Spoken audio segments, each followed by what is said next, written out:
प्याज से भरा ससुराल। बिना प्याज किसी सब्जी में स्वाद नहीं आता। क्यों? सही कहा ना। पर अगर वही प्याज सब्जी में ज़्यादा हो जाए फिर? ज़्यादा प्याज से हमारी सब्जी भी ज़्यादा स्वादिष्ट नहीं लगती। पर हमारी नेहा का तो हाल ही कुछ और था। आइए देखते हैं। माँ जी, मैंने आपसे कहा था ना कि प्याज खत्म हो गए, फिर भी आप मार्केट से प्याज लेकर नहीं आई। अरे बहू, अभी 2 दिन पहले ही तो मैं मार्केट से प्याज लेकर आई थी, फिर इतनी जल्दी प्याज कैसे ख़त्म हो गए? माँ जी, प्याज के बिना कोई सब्जी बन ही नहीं पाती। और भूलिए मत, रात में शाही पनीर बना था, बिना प्याज के तो पनीर की सब्जी बन नहीं सकती थी। बहू, तेरा दिमाग तो सही है। भला 5 किलो प्याज 2 दिन में कैसे ख़त्म हो सकते हैं? अरे कितने प्याज तूने डाल दिए सब्जी में जो प्याज ही ख़त्म हो गए। हट, मैं देखूँ घर में प्याज है कि नहीं। इतना बोलकर तारा खुद रसोई में प्याज देखने लगती है, पर उसे 5 किलो प्याज में से सिर्फ 5 प्याज मिलते हैं।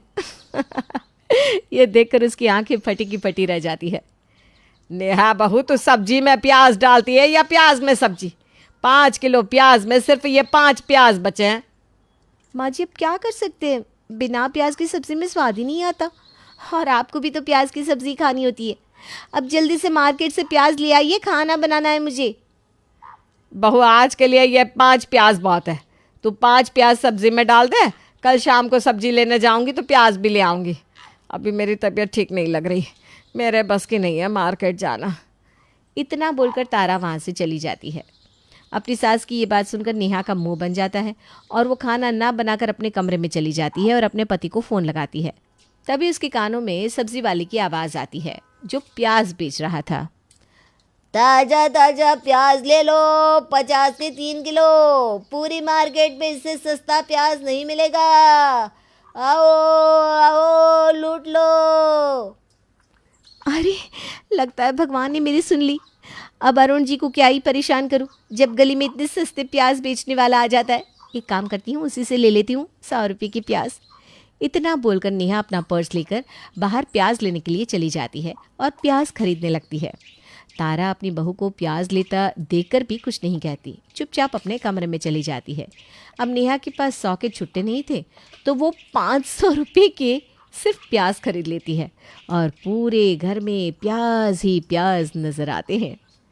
ये सही किया मैंने, 500 रुपये के प्याज ले लिए। अब 3-4 दिन की छुट्टी, वरना माँ जी इतनी कंजूस है कि उनका बस चले तो वो मुझे प्याज देखने भी ना दे। अब नेहा कुछ प्याज रसोई में रख देती है, कुछ प्याज हॉल की ड्रॉअर में, और हर जगह प्याज रखने के बाद भी जब कुछ प्याज बच जाते हैं तो वो अपने कमरे में रख लेती है। जब शाम को पूरा परिवार एक साथ खाने के लिए बैठता है तो वो देखते हैं कि डाइनिंग टेबल पर प्लेट में कई सारे प्याज कटे हुए हैं। ये देखकर अरुण कहता है, अरे ये क्या है, आज इतने दिनों बाद खाने में सलाद, और सलाद के नाम पर सिर्फ प्याज। हाँ अरुण जी, वो इसलिए क्योंकि आज गली में ना बहुत ही सस्ता प्याज बेचने वाला आया था। माँ जी तो मार्केट गई नहीं थी, तो मैंने उससे ना 500 रुपये के प्याज खरीद लिए, वो भी 18 किलो। क्या? 500 रुपये के 18 किलो प्याज? नेहा, तुमने ये प्याज घर के लिए खरीदे या बेचने के लिए? अरे आप जानती ही नहीं कुछ। पता है उसने कितने प्याज दिए? वो तो मुझे 15 किलो दे रहा था, 3 किलो तो मैंने उससे ज़बरदस्ती लिए। आखिर 500 रुपये के जो मैंने उससे प्याज खरीदे थे। तभी मैं कहूँ पूरे घर में प्याज प्याज की बदबू क्यों आ रही है। अरे बहू, मेरे कमरे को तो छोड़ देती। खैर, अब प्याज की बातें छोड़ो और खाने पर ध्यान दो, क्योंकि अब ये प्याज महीने भर ख़त्म नहीं होने वाले। तारा और अरुण दोनों ही नेहा को समझाने की कोशिश करते हैं, पर नेहा तो अपने घर वालों की बात सुनकर ही मुंह बना लेती है। अब जब अरुण और तारा सब्जी खाते हैं तो सब्जी में भी खाली प्याज होता है, जिस वजह से वो दोनों खाना भी नहीं खा पाते।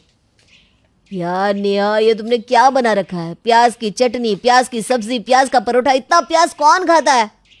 अरे मैं खाती हूँ, और सबसे सस्ती सब्जी अभी प्याज ही है, और प्याज खाना अच्छा ही होता है। अब मुंह मत बनाओ। बेटा छोड़ दे, इससे कुछ कहना ही बेकार है। जो लड़की 5 किलो प्याज 2 दिन में ख़त्म कर सकती है, वो 18 किलो प्याज भी 8 दिन में ख़त्म कर लेगी। अब अरुण और तारा आधा अधूरा खाना खाकर अपने कमरे में सोने के लिए चले जाते हैं, पर नेहा प्याज को बड़ी ही मौज के साथ खाती है और थोड़ी देर बाद घर के सारे काम करके सोने के लिए जाती है। ज़्यादा प्याज खाने की वजह से नेहा के मुंह से प्याज की स्मेल आ रही थी। अब जब भी नेहा अरुण से बात करती तो अरुण उससे दूर हो जाता। अरुण जी, आपको मुझसे मन भर गया है क्या? मैं कुछ दिनों से देख रही हूँ, मैं आपके पास आने की कोशिश करती हूँ तो आप मुझसे दूर भाग जाते हैं। आपका मुझसे बात करने का मन नहीं करता क्या? नेहा, मेरा बहुत मन करता है तुम्हारे साथ बैठने का, बातें करने का, पर तुम इतना प्याज खाती हो कि तुम्हारे मुंह से खाली प्याज की गंध आती है। बस यही वजह है कि कोई तुम्हारे आसपास भी नहीं रहना चाहता अब। इतना बोलकर अरुण वहाँ से चला जाता है, पर नेहा को फिर भी कोई फ़र्क नहीं पड़ता।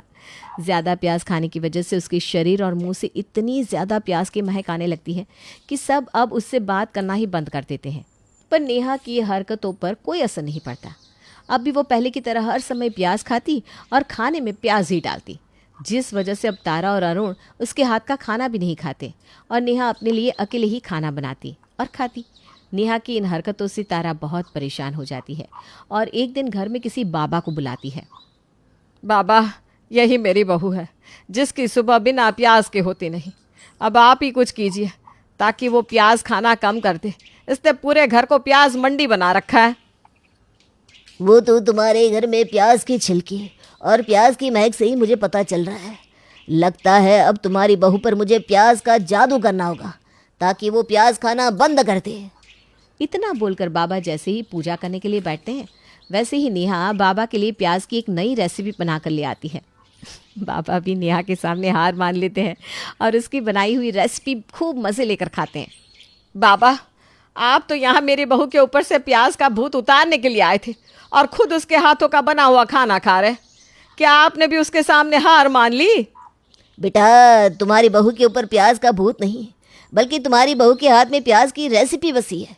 मैं तो इसे प्याज खाने से नहीं रोक सकता। तुम्हें कोई दूसरा रास्ता निकालना होगा।